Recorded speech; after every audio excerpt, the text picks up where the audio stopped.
Yes, thank you very much. All right. But I was following what you were saying, and you were talking about the issue of security, Security. and they have been able to put in place certain infrastructure, how we have improved our revenue, and how we have been able to stimulate the economy, the projects that we have been able to complete. So I was just speaking to the issue of security, and we said the security architecture, the approach of the present administration is the bottom to the top approach, in which we have empowered communities to be able to, about empower communities to be able to take stock of people that come into their communities, to be able to energize local security architecture, such as the local hunters, the vigilante, servicemen and women, to be able to ensure security. And that is paying off very, very significantly in the state. And when you talk about the economy, you would agree with me that because of some of the policies of the present administration, especially in the area of agriculture, you will see that we have been able to stimulate the economy very, very significantly. For instance, in March 2024, we had the highest food inflation in the country. The statistics was released by the National Bureau of Statistics. And by December, because of the very heavy investment in agriculture, we have been able to address it, and we became the second state with the lowest inflation rate in the entire country. That is a very significant improvement in terms of ensuring that we have food security. And the way we were able to approach that was because when others were protesting the inflation as it affects food in the country, Kogi State went back to the farm. Protest on the street will not drag down the cost of food products. What will drag it down is to go back to the farm, is to ensure that you enact the right policies and pursue those policies to be productive. And that is what we have been able to deploy, and it has brought down the cost of food in the state. Okay. Last year alone, the value of the cashew that left the state was $50 million US. When you convert that to naira, that's quite huge. We're talking about 75 billion naira cashew economy without so much value addition. And that is what the administration is working on now, so that we can add value to the cashew and some of these products before we sell them. And that will, to a very large extent, improve the value of this agricultural produce in the state. And that has also, we invested 9 billion naira just within 8 months in agriculture, preparing land for cultivation, and then allocating this land to farmers, youths, women across the state that will be able to produce food on those farmlands. Right. We're also able to work on thousands of hectares of land, and that is giving us a lot of headway in terms of providing food for our people. Okay, let's go on the projects. Okay. I can go on and on. Okay, I mean, because of time, we of course would have loved to listen to more of that, but let's move away slightly from Kogi State internally and talk about something that happened recently at the floor of the Senate, where a senator from your state, that's Senator Natasha Akpoti, there was a bit of drama in the House between herself and the Senate president.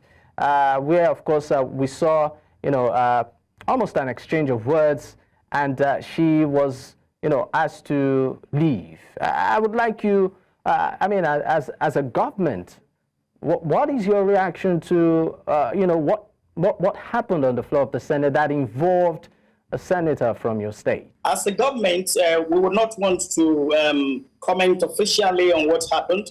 The Senate is a big institution. They have their rules. They have their standing rules, and they have the way they want members of the parliament to conduct themselves on the floor of the Senate. I am very sure that institution, that very respectable institution, will do justice to what happened, and they have the internal mechanism to be able to address such issues. So we are going to leave it to them. We do not have anything to say officially as a state on that. Even though it's a senator representing, a constituency in your state? Yes, she's representing Kogi Central, one of the senatorial districts in the state, but she is representing that district in the Senate. the Senate is an institution. It is part of the organ of government that makes law for the country. It is a big institution, a respectable institution, an institution that has rules that regulate their operations. I think those rules will be activated to address the issue and resolve that issue amicably. Anyway, let's move away slightly also and look at ahead of 2027. We know that permutations have already started in terms of the elections and all.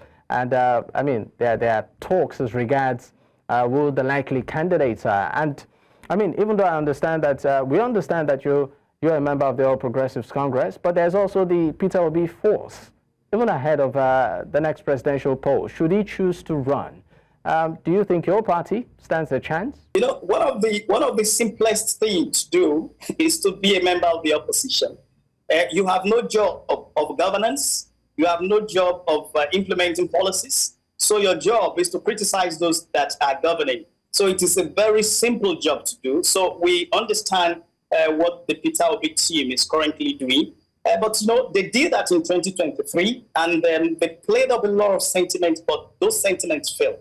The present administration of President Bola Ahmed Tinubu is doing a lot in the country in ensuring that we have an economy that will be able to progress and make Nigeria the real giant of Africa economically, an economy that is going through a lot of surgical operations. Mr. Kingsley Fanwo, you said the administration is doing a lot in terms of the economy, but many Nigerians don't seem to feel it in their pockets.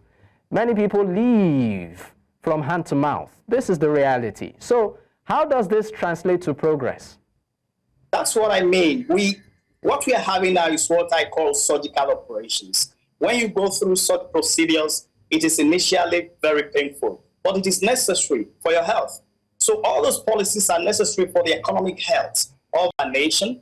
It is not convenient, it is not comfortable, it is not palatable at the moment, but we are seeing that in the last few months, we are seeing the gains of such very tough policies that the Tinubu administration has been able to put in place. Take, for instance, the issue of the removal of the fuel subsidy.